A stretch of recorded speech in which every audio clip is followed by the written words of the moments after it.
So mga ka-MyTech, i-update ko lang kayo regarding sa dalawang settings na dapat naka-turn on dito sa Messenger ngayong 2026. So bakit dapat naka-turn on to? So dapat i-turn on natin itong dalawang important settings na to kasi nga para laging smooth yung paggamit natin ng Messenger application at lagi siyang updated pag may mga bagong features si Messenger na ilalabas. So make sure lang na panoorin niyo yung video nga matapos para malaman nyo kung ano yung mga settings na dapat i-turn on ngayong 2026. So eto na yun. Siyempre, una muna natin gagawin is kailangan muna natin i-update yung ating Messenger application in case man na hindi pa updated. So para ma-update, pumunta lang kayo sa Play Store.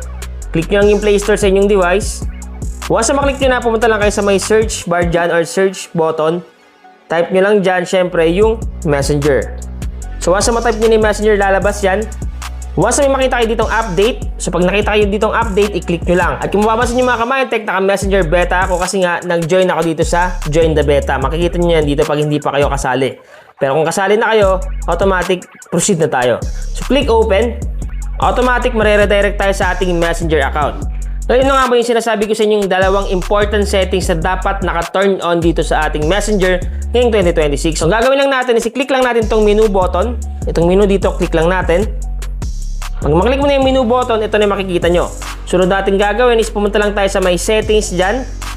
Click natin itong settings. Pag naklik mo na yung settings dito, dito na tayo mapupunta. Sunod natin gagawin is scroll up lang natin. Scroll up. Hanapin nyo lang dyan yung una muna is yung early access to features. Itong early access to features na to, click nyo lang yan. Dapat naka-turn on yan para naka-join the beta program kayo. Pero kung hindi yan naka-turn on, i-turn on nyo na ngayon din. So once na ma-turn on nyo na, automatic, kulay blue na yung lalabas dyan. Sabi dito, when turned on, you can try new Messenger features before they are released. So ibig sabihin lang, bago i-release ni Meta sa Play Store yung mga new updates or new features, automatic magkakaroon kaagad ang inyong Messenger application. So napakagaling kasi nga, mararanasan mo kaagad yung mga updates bago pa i-release ni Meta dun sa Google Play Store. So dapat naka-on dito yung early access to features. Sunod, dito naman tayo sa may app update. So huwag niyong kakalimutan na i-turn on din dito sa app update. So click natin. So meron dito yung dalawa. Yung app updates, auto-update Messenger at yung notifications, Messenger update available.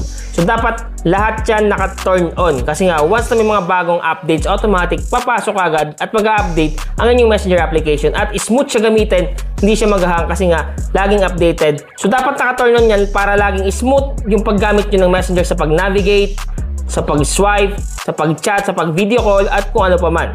So, dapat naka-auto-update yan. So, para ma-activate, click lang natin itong button dito. Click natin, automatic, auto-update Messenger. Activated na. Then, dito naman sa may notification para ma-notify ka in case man na may mga bagong updates. Click mo lang yung button dito. Automatic, activated na at naka-turn on na yung auto-update in Messenger at yung Messenger update available. So bago ang lahat mga ka-MyTech, ito pala yung ating FB page. Yan yung MyTech PH. So sa mga hindi pa naka-follow sa ating bagong FB page, i-follow nyo na ako ngayon. Punta kayo sa Facebook, search nyo MyTech PH at i-follow nyo. At titingnan ko kung sino yung nag-follow at magme-message ako sa inyo.